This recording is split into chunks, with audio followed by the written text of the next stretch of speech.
towards a better and brilliant future. Many believe that we could go about our comfortable lives and that evil will simply pass us by. It will not.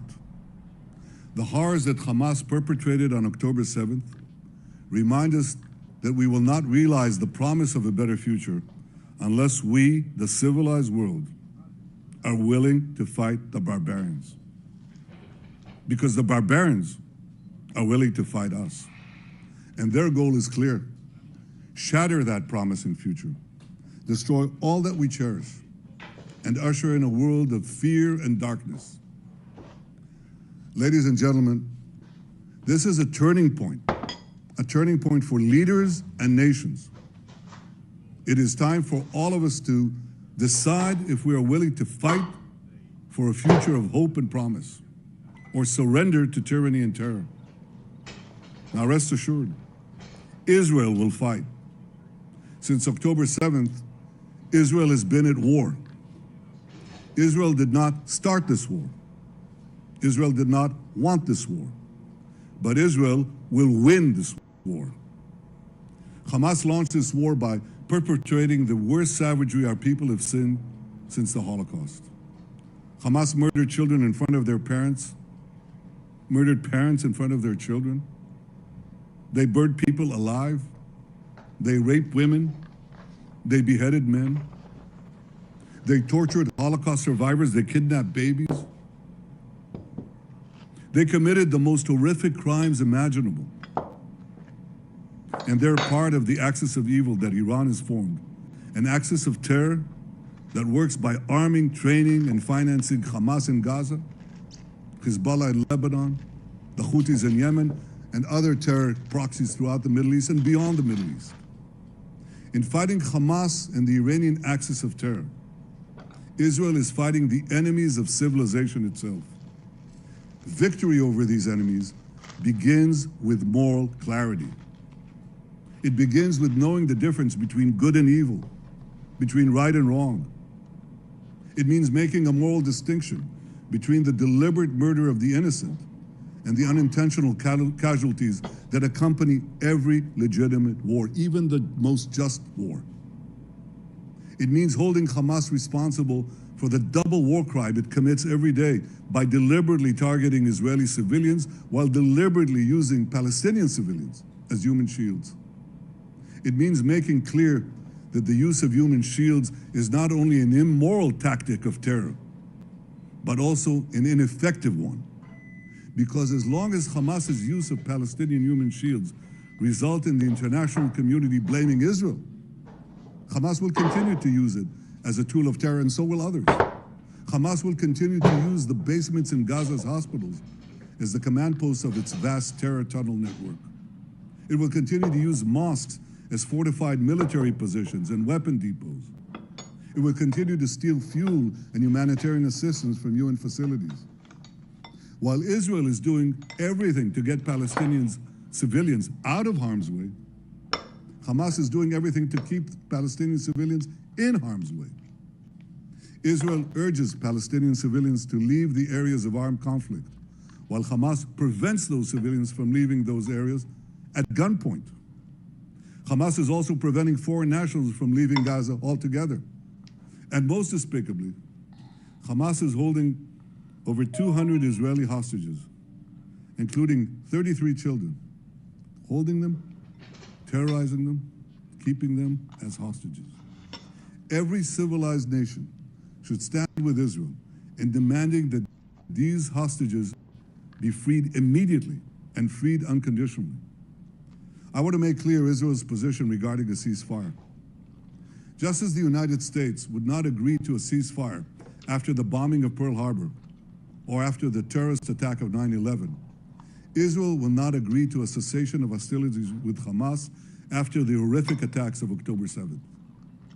Calls for a ceasefire are calls for Israel to surrender to Hamas, to surrender to terrorism, to surrender to barbarism. That will not happen. Ladies and gentlemen, the Bible says that there is a time for peace and a time for war.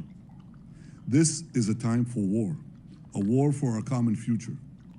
Today we draw a line between the forces of civilization and the forces of barbarism. It is a time for everyone to decide where they stand. Israel will stand against the forces of barbarism until victory. I hope and pray that civilized nations everywhere will back this fight, because Israel's fight is your fight. Because if Hamas and Iran's axis of evil win, you will be their next target. That's why Israel's victory will be your victory. But make no mistake, regardless of who stands with Israel, Israel will fight until this battle is won, and Israel will prevail. May God bless Israel, and may God bless all those who stand with Israel. So the first question will go to News 18 India, Niraj. Please take the microphone, sir. Good evening, sir. Good evening. Neeraj from India. I represent Network 18 Group in India. My question to you is that how do you see the India's stand on UN resolution? India abstained because in resolution there was no condemnation of terrorism. I think that resolution was deeply flawed, and I was sorry to see that even many of our friends did not insist that there would be a full and powerful condemnation of the horrors that were committed here, that are horrors that no civilized country, including your country and so many others, would tolerate.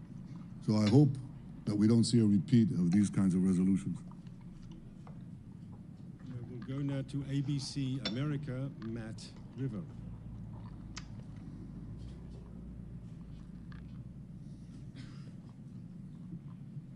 Thank you, sir. It seems that the level of support that you have amongst the Israeli public has dropped considerably. So the question is, how can you continue to lead this country effectively during a very difficult time, and have you at all considered stepping down? The only thing that I intend to have resign is Hamas. We're going to resign them to the dustbin of history. That's my goal, that's my responsibility, and that's what I'm leading the country to do. This is my responsibility now. And it's something that I think unites the entire country. We're all supporting the soldiers, we're supporting our commanders, we're supporting the IDF, we're supporting, I think, the unbelievable efforts of our reservists and our security forces. We'll continue to do that until victory. ZDF Germany, Michael. Good evening, sir. Michael Bewohner, Channel 2 German Television. I would like to ask you, there's a widespread discussion, especially among the relatives or the hostages, about the course of military action you have taken so far. And the question if this is the only way to free the hostages. Of course, you are very successful in freeing one hostage on Sunday, but there's a widespread criticism that this doesn't allow place for other negotiations. What do you explain to the relatives of the hostages for this course, relying mostly on military pressure? I met twice with the families of the hostages. You felt their anguish. I felt their anguish. I know this sense of, it's not only the sense of loss that bereaved parents have, it's a sense of not knowing, continuous anguish. So I fully understand their concern. But our common assessment of all of the, not only the cabinet members, but also all the security forces in the military, is that the ground action actually creates the possibility, not the certainty, but the possibility of getting our hostages out. Because Hamas will not do it unless they're under pressure. They simply will not do it. They only do it under pressure. This creates pressure. And again, we obviously greeted one hostage with open arms after yesterday's successful action by Shabak and the IDF. But we're committed to getting all the hostages back home. We think that this method stands a chance. It's a goal that we're committed to. Channel 7 Australia, Chris.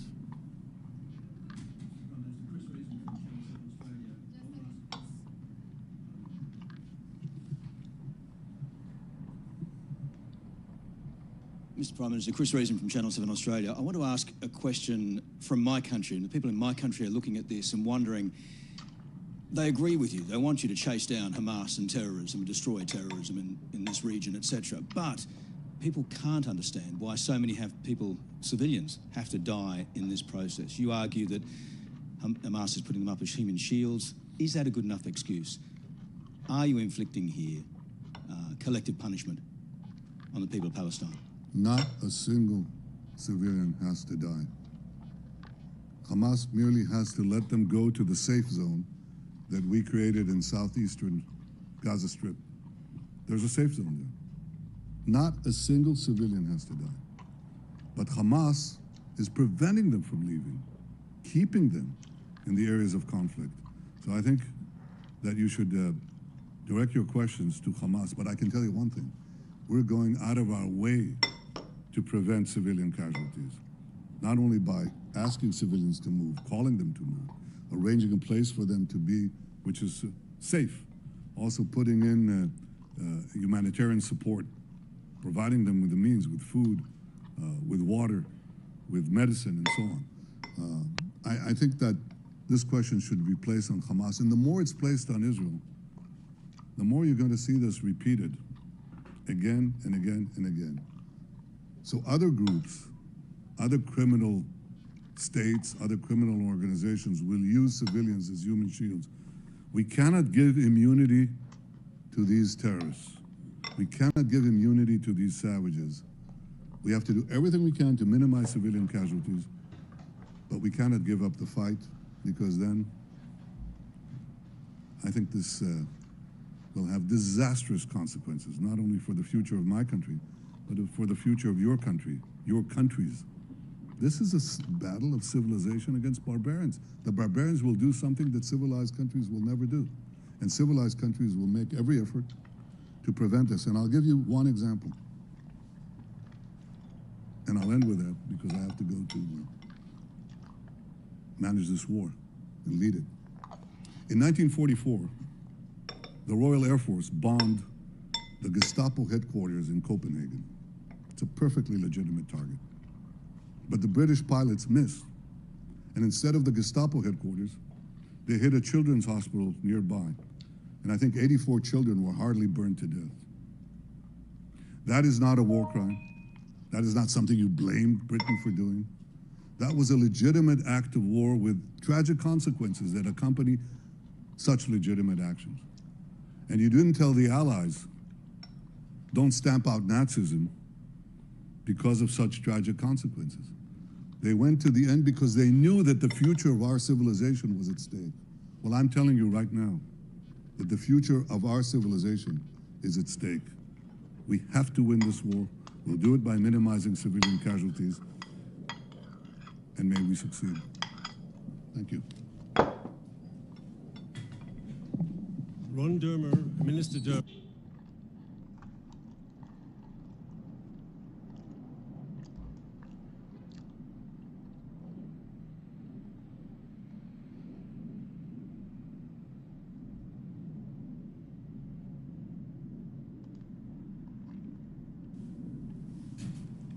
Yes, good evening. I've been in touch with the families, like everybody here, and what they ask is all for all. So my question is Israel ready to release Palestinian prisoners? I'm sorry, I didn't.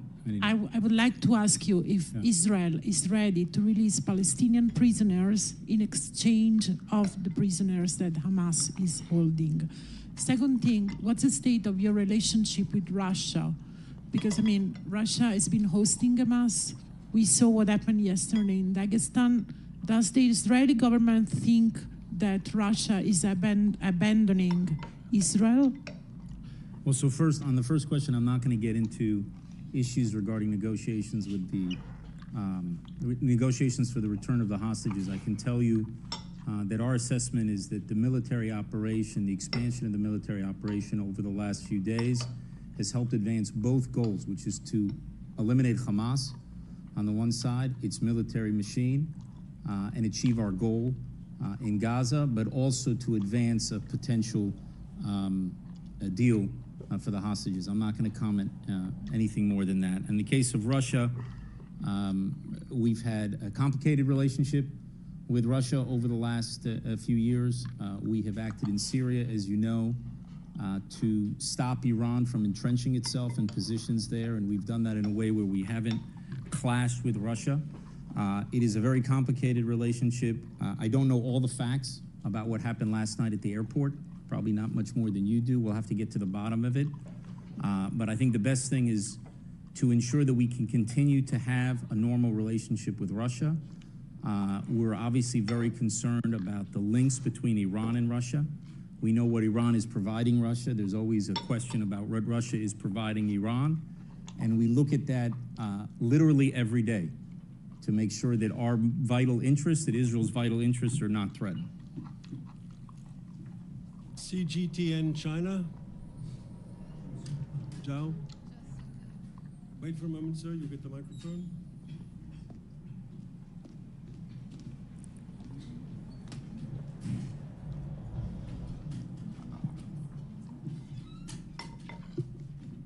Joe, with CGTN, there is a significant concern about a wider conflict in the region as we see the U.S. deployment, military deployment increase at this stage. So how is the War Cabinet is responding to this? And another issue that's concerning the ongoing phase 2 is that will your War Cabinet create a buffer zone later for the southern safety in Gaza? Thanks. I'm sorry, the end of the second question. Will we create a buffer zone? Buffer zone in Gaza for the southern safety. For the southern? For your country's southern safety. I didn't. Oh, so for safety, a zone in the south. Yeah, thanks. Look, so first, as your first question, obviously we see the risks of escalation.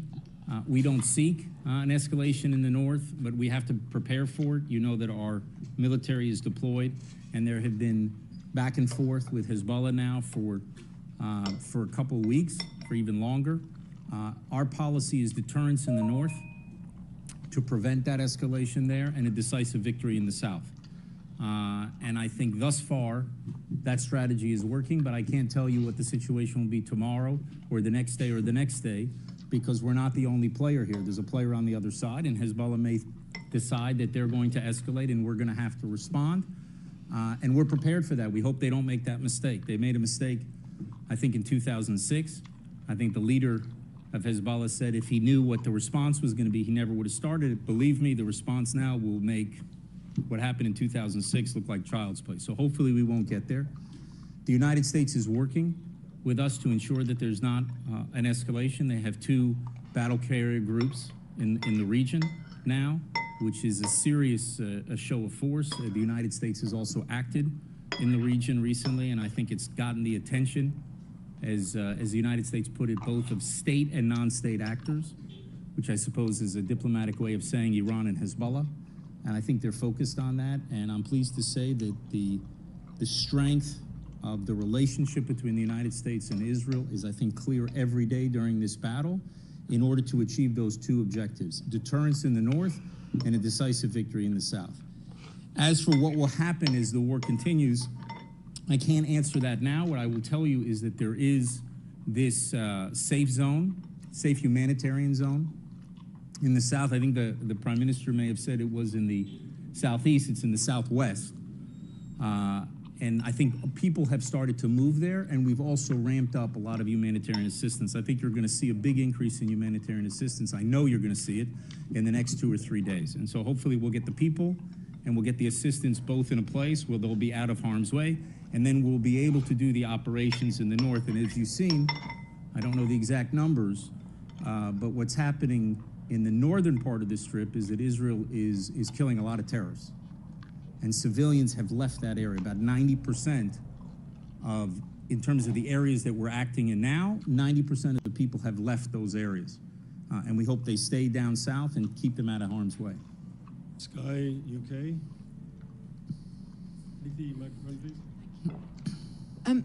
How much responsibility do you think the Prime Minister needs to personally accept for the lapse in security that led to the October the 7th attacks? And do you acknowledge that the threat from Hamas was downplayed?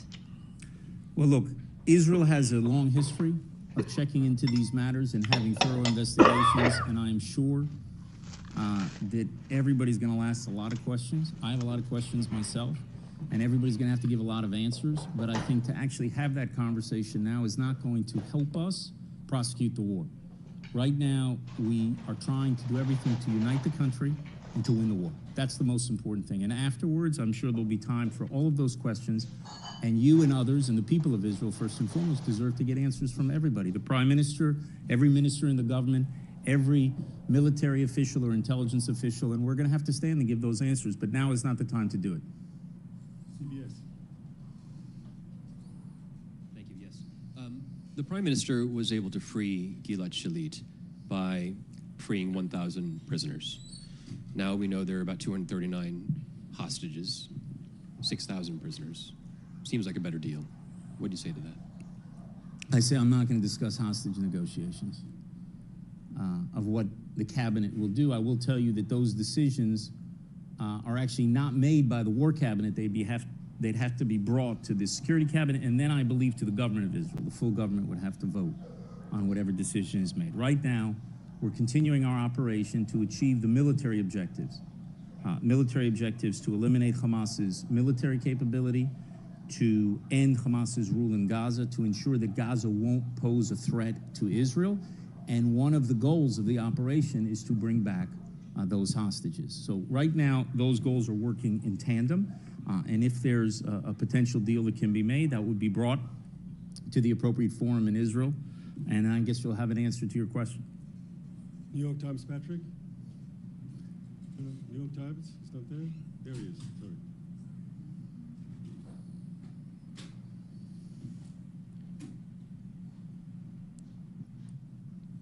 Thanks, Minister. Your stated goal is to remove Hamas from power in Gaza. That will involve retaking the whole of the enclave. If and when you do that, what is your plan for the day after? Who will control Gaza? Will you hand it over to the Palestinian Authority? Will Israel stay in charge of it? What will you do? So first of all, I don't know if the premise is right, that it's going to require taking over every single inch. There's a lot of questions there that are going to have to be decided as we prosecute the war militarily.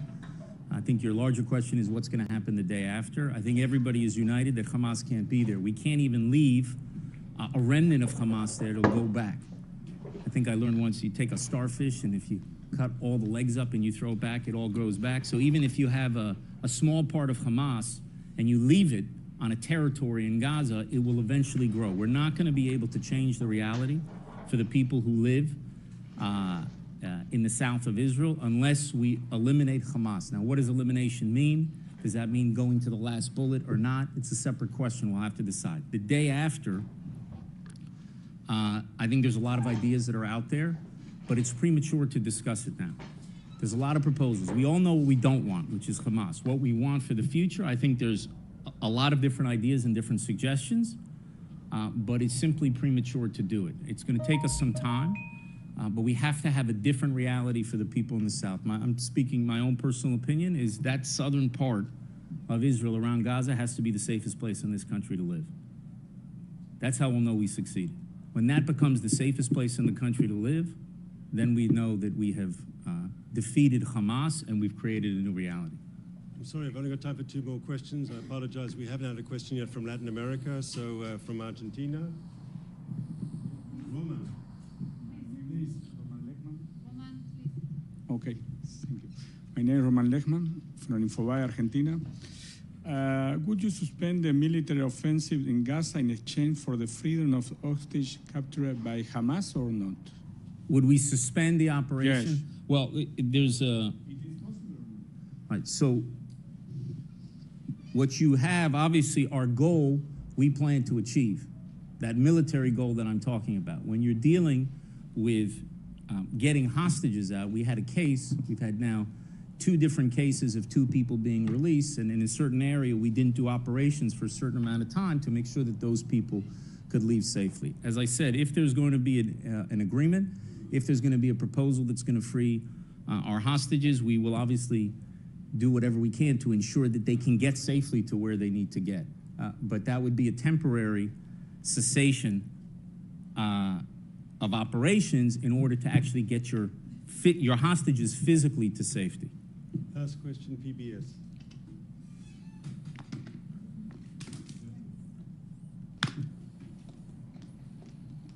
While Doriti's walking up with the microphone, I want to apologize to everyone who couldn't ask a question, but my time is not unlimited. Thank you. Leila Milana Allen from the PBS NewsHour.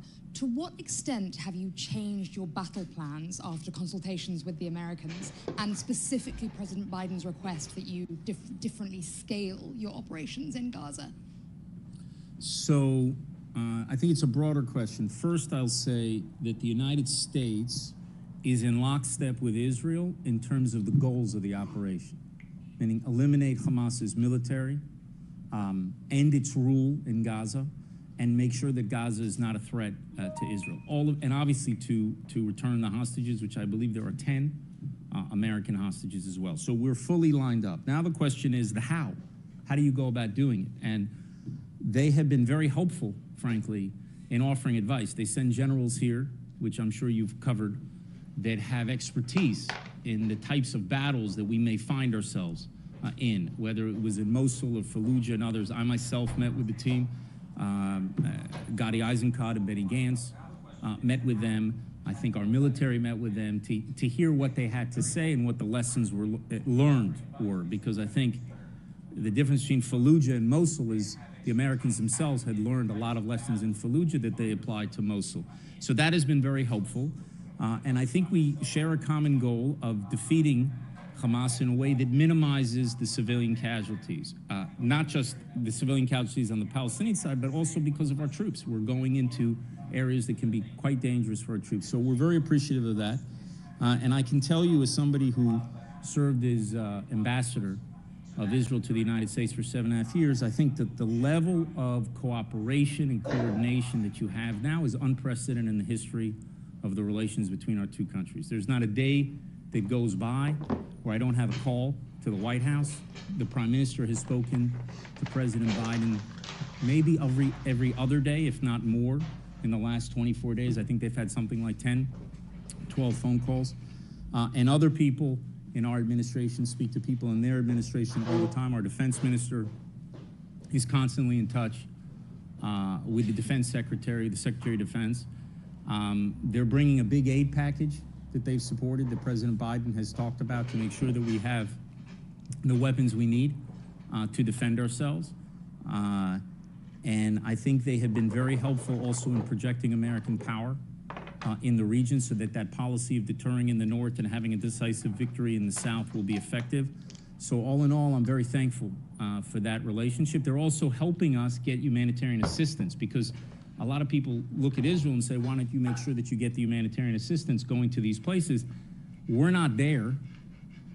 It's not coming in from the Israeli side, it's coming in from the Egyptian side. We have to inspect it, but there are other players there as well. There's Egypt, there's the Red Cross, there's the WHO, there's a lot of different moving parts to this. And I can tell you the United States from day one was focused on this issue, and I think it helped us also focus on it faster, so that we can get that assistance to the people who need it. So we're very grateful that we have a friend in the United States of America and in President Biden, and hopefully that will help us do the things we need to do to both win the war, but do it in a way that, as I said, minimizes civilian casualties and also protects our troops.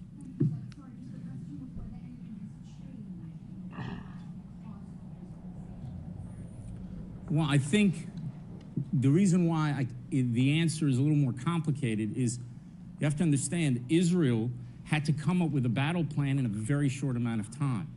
So in the process that we're coming up with our battle plan, we're also having American input into it. So they've been part of that process.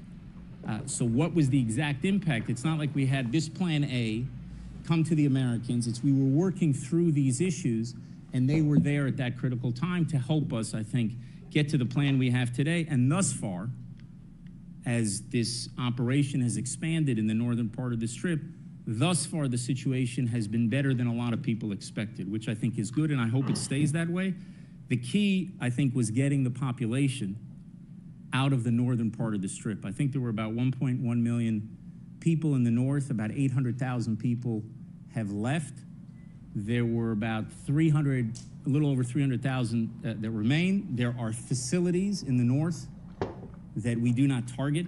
There are areas, UN schools, hospitals, things like that, where you had close to about 200,000 people right now. So you had, when the operation started on Friday night, I think you had about 150,000 left of a population of 1.1 million. Since the more ground forces came in, a lot of that population, I don't know the exact number, but a lot of that population has moved south. So we're in a theater now where you have many, many fewer civilians there, and that's enabled us to minimize civilian casualties and focus on killing the terrorists, which we are doing in big numbers, striking tunnels, striking against terrorist fighters, and hopefully that will continue. Thank you. Thank you all.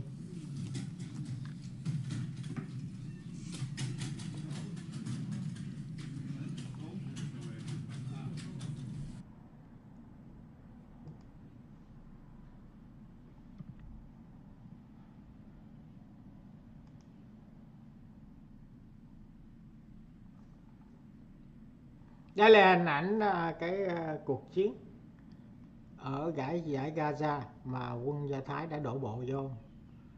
Thì đây là những cái hình ảnh trực tiếp đang khói rồi đang bốc lên đó, đang đánh với nhau.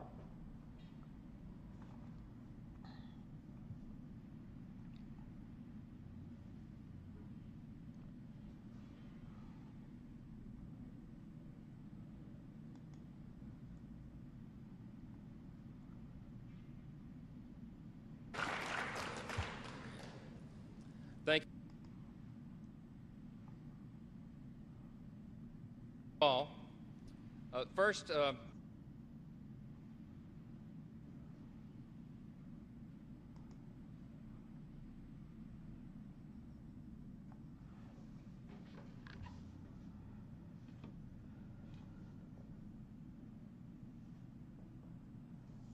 Đó, có những cái nơi mà có khói nó bốc lên đó, là chỗ đó đang hai bên đang đấu, một là bên Do Thái bắn vô.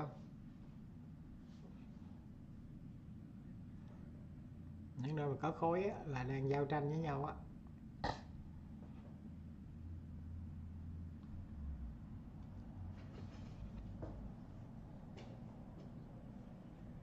Ok, này là mình tóm lược sơ cho quý anh chị em coi trực tiếp cái cuộc chiến ở bên giải Gaza giữa Do Thái cũng như là tổ chức Hamas.